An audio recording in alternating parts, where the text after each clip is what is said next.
Victime, bonjour Maître Morin. Je vous appelle parce que je pense avoir été victime d'une erreur médicale. Depuis une intervention chirurgicale, je garde d'importantes séquelles. J'aimerais savoir si j'ai des droits. Maître Oscar Morin, bonjour. Oui, bien sûr. Avant toute chose, sachez qu'une complication médicale ne signifie pas automatiquement qu'il y a eu une faute. C'est une distinction très importante. Le droit français prévoit plusieurs situations. Il peut s'agir d'une faute médicale, d'un accident médical non fautif, ce que l'on appelle un aléa thérapeutique, d'une infection nosocomiale ou encore d'un accident iatrogène lié à un traitement. Avant de parler d'indemnisation, il faut donc identifier précisément ce qui s'est passé. Victime. Qu'appelle-t-on exactement une faute médicale? Maître Oscar Morin, une faute médicale existe lorsqu'un médecin, un chirurgien ou un établissement de santé ne respecte pas les règles de l'art médical ou ses obligations légales. Cela peut être, par exemple, une erreur de diagnostic, un diagnostic posé trop tard, une erreur de traitement, une mauvaise prescription, un geste chirurgical inadapté, un défaut de surveillance après une opération, ou encore un défaut d'information sur les risques d'une intervention. Mais attention, il ne suffit pas qu'une faute existe. Il faut également démontrer qu'elle est directement à l'origine du dommage subi. Victime. Donc si mon état s'est aggravé après une opération, ce n'est pas forcément une faute?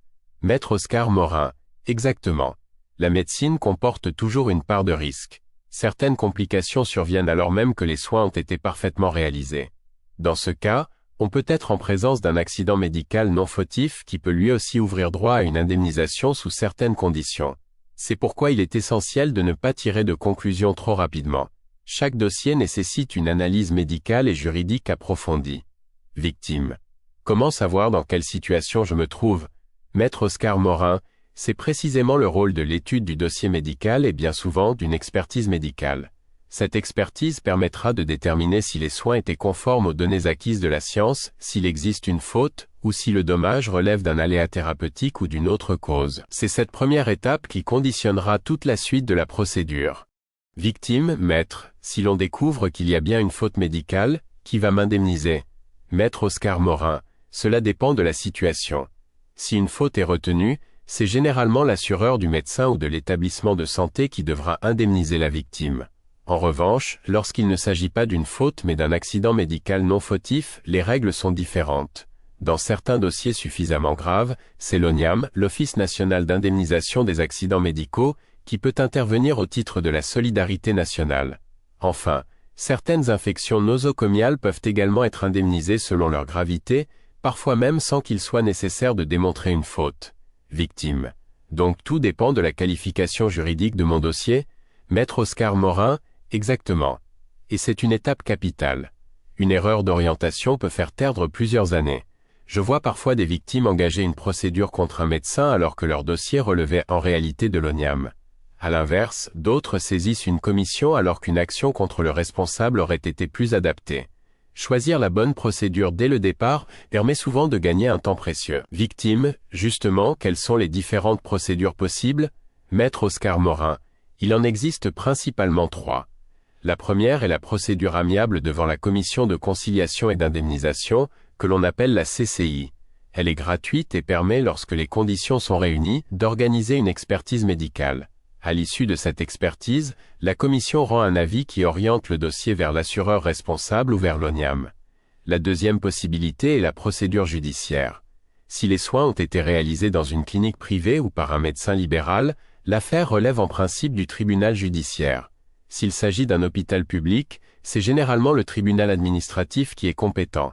Dans ces procédures, le juge peut ordonner une expertise judiciaire indépendante. Enfin, il existe une troisième voie. La négociation amiable directe avec l'assureur. Elle peut parfois permettre d'obtenir une indemnisation plus rapidement, mais uniquement si le dossier est solidement préparé, notamment grâce à une expertise médicale contradictoire. Victime. Comment savoir quelle est la meilleure solution dans mon cas? Maître Oscar Morin. Il n'existe pas de réponse unique. Tout dépend de la gravité de votre état, des éléments médicaux disponibles, de la preuve de la faute et bien sûr des enjeux financiers. Chaque dossier mérite une stratégie adaptée. C'est justement l'intérêt d'une analyse préalable. Déterminer la voie la plus efficace avant d'engager des démarches qui pourraient se révéler inadaptées. Victime, maître, vous me parlez souvent d'expertise médicale. Est-ce vraiment l'étape la plus importante? Maître Oscar Morin, sans hésitation oui. En réalité, on pourrait dire que la quasi-totalité du dossier se joue lors de l'expertise médicale. C'est à ce moment-là que l'on va répondre aux questions essentielles. Y a-t-il eu une faute médicale? Existe-t-il un lien entre cette faute et votre état de santé? Quelles sont vos séquelles? Sont-elles définitives? Quels sont les préjudices que vous avez subis? Toutes ces réponses détermineront ensuite le montant de votre indemnisation. Victime. Je pensais que l'expertise consistait simplement à examiner le patient. Maître Oscar Morin, beaucoup de victimes le pensent. En réalité, c'est beaucoup plus complexe. L'expert étudie votre dossier médical, les comptes rendus opératoires, les examens, les certificats médicaux et votre évolution depuis l'accident médical. Puis il vous examine et écoute vos explications. Enfin, il répond à une série de questions très précises qui serviront ensuite de base à toute l'indemnisation. Victime. Est-ce que je peux me présenter seul à cette expertise? Maître Oscar Morin, juridiquement oui. Mais je le déconseille très fortement. Lorsque vous arrivez seul, vous êtes souvent face à des professionnels qui maîtrisent parfaitement les aspects médicaux et juridiques du dossier. La victime, elle, ne sait généralement pas quelles questions doivent être posées, quels documents produire ou quels points techniques doivent être discutés. Certaines erreurs commises ce jour-là peuvent avoir des conséquences définitives. Victime. Que conseillez-vous alors? Maître Oscar Morin, lorsque j'interviens dans un dossier, je prépare l'expertise avec la victime. Nous étudions ensemble le dossier médical. Nous identifions les points qui devront être discutés. Et surtout, nous faisons très souvent intervenir un médecin conseil de victime, totalement indépendant des assureurs et des établissements de santé. Son rôle est fondamental. Il connaît parfaitement les règles médicales, dialogue avec l'expert et veille à ce qu'aucune séquelle ne soit minimisée. Victime.